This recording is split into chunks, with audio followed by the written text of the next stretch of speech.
Halo Sobat Media Indonesia Bercerita, apa kabar? Saya harap kalian baik-baik saja. Jangan lupa untuk terus support channel ini agar admin lebih bersemangat untuk membuat konten-konten selanjutnya. Nah, hari ini kita bakal ngebahas sebuah konsep sejarah yang menurut saya pribadi luar biasa menakjubkan. Namanya masa fatrah.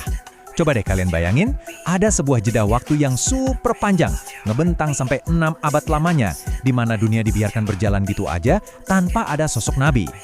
Ini bukan sekedar halaman kosong di buku sejarah yang berdebu ya, tapi ini adalah salah satu ujian peradaban paling dramatis yang pernah dihadapi sama umat manusia.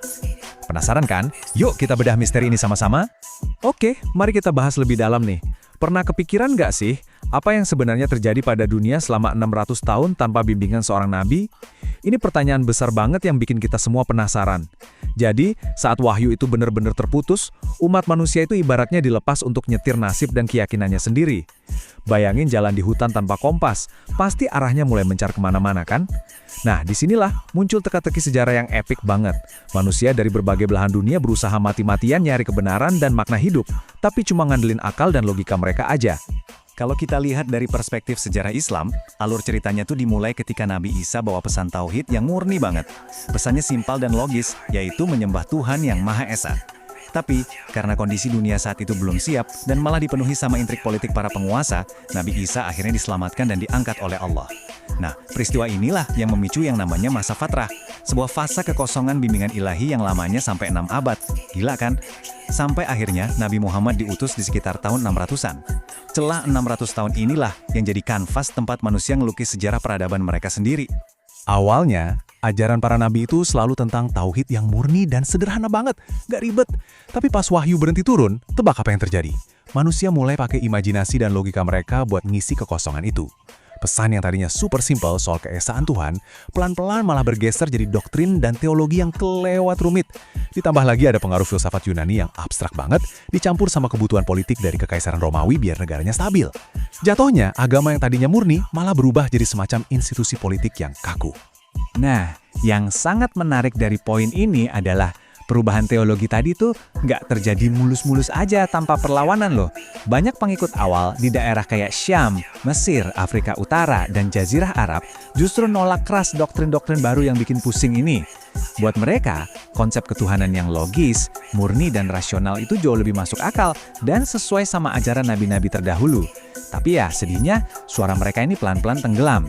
Bukan karena mereka kalah debat atau argumen yang nggak masuk akal ya, tapi murni karena mereka dilibas sama kekuasaan dan institusi politik yang waktu itu jadiin agama cuma sebagai alat untuk ngontrol masyarakat. Dan ini dengan brilian mengilustrasikan gimana seluruh dunia pada masa itu lagi sibuk banget nyari jawaban masing-masing. Yuk kita keliling dunia bentar. Di Timur Tengah, tradisi Yahudi emang bertahan, tapi malah jadi super kaku sama hukum sampai kehilangan ruh spiritualnya. Geser ke Persia, Zoroastrianisme kejebak di pemikiran dualisme terang dan gelap.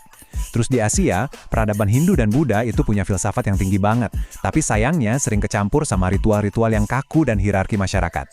Di sisi lain, masyarakat Arab jatuh ke masa jahiliyah, di mana Ka'bah malah dipenuhi sama ratusan berhala. Kelihatan banget kan, setiap peradaban itu sebenarnya haus akan makna, tapi karena tidak ada wahyu, mereka malah bikin sistem kaku yang membelenggu diri mereka sendiri. Dan disinilah letak ironi paling tragis dari masa fatrah. Kalau dilihat dari luarnya aja, wah manusia kelihatannya maju pesat. Kekaisaran Romawi sama Persia sukses ngebangun kota-kota yang super megah, sistem jalannya rapi, hukumnya luar biasa, keren deh pokoknya. Tapi di balik semua arsitektur mewah itu, jiwa kemanusiaan kita malah terjun bebas. Krisis spiritualnya dalam banget.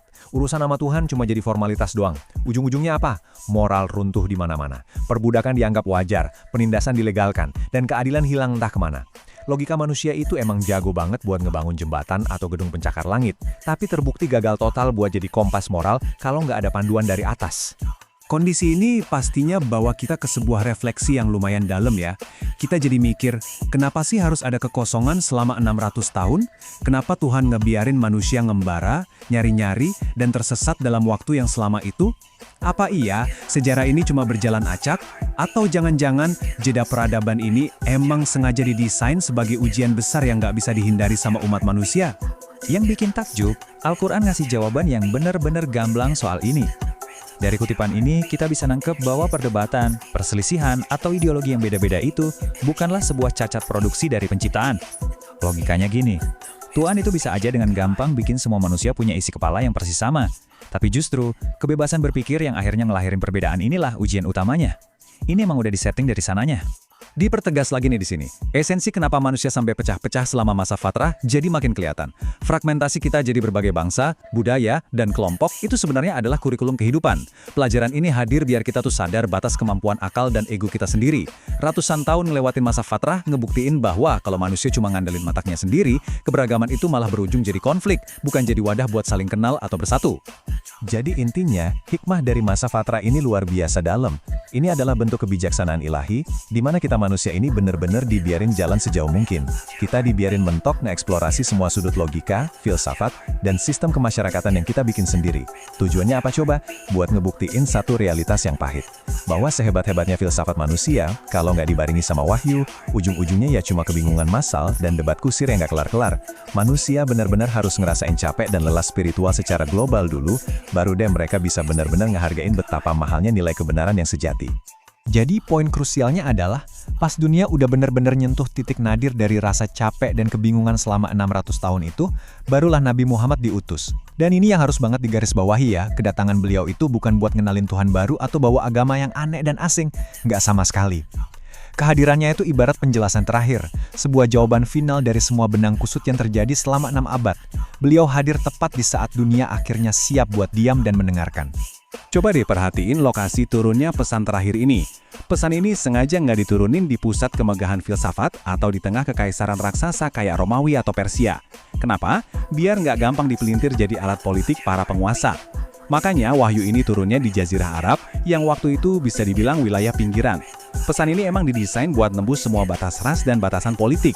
Dikirim khusus buat ngerangkul dan nyatuin seluruh dunia yang sebelumnya udah terpecah belah parah banget. Pesan penutup ini bekerja dengan sangat elegan sob.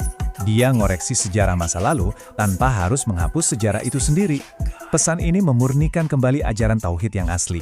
Nyapu bersih semua kabut filsafat yang bikin pusing 7 keliling dan ngasih garis tegas mana yang benar dan mana yang salah. Tapi yang paling epik, pesan ini sukses ngembaliin keseimbangan antara kecerdasan akal manusia sama kepekaan spiritual mereka. Ini benar-benar solusi paripurna yang ngejawab krisis spiritual 600 tahun dan resmi nutup lembaran masa fatrah. Pada akhirnya, setelah kita napak tilas ngelihat sejarah panjang pencarian umat manusia selama masa fatrah, sekarang semua kartunya udah dibuka di atas meja. Batas antara hitam dan putih udah nggak blur lagi, semuanya clear. Sekarang, fakta ini ninggalin kita sama sebuah pertanyaan provokatif yang benar-benar nantang kehendak bebas kita masing-masing. Kalau kebenarannya udah sejelas ini, jalan mana yang bakal kalian pilih untuk dilangkah? Sebuah hal yang menurut saya sangat layak buat kita renungin bareng-bareng. Sekian dulu video kita kali ini, jangan lupa untuk terus support channel ini. Thanks for watching!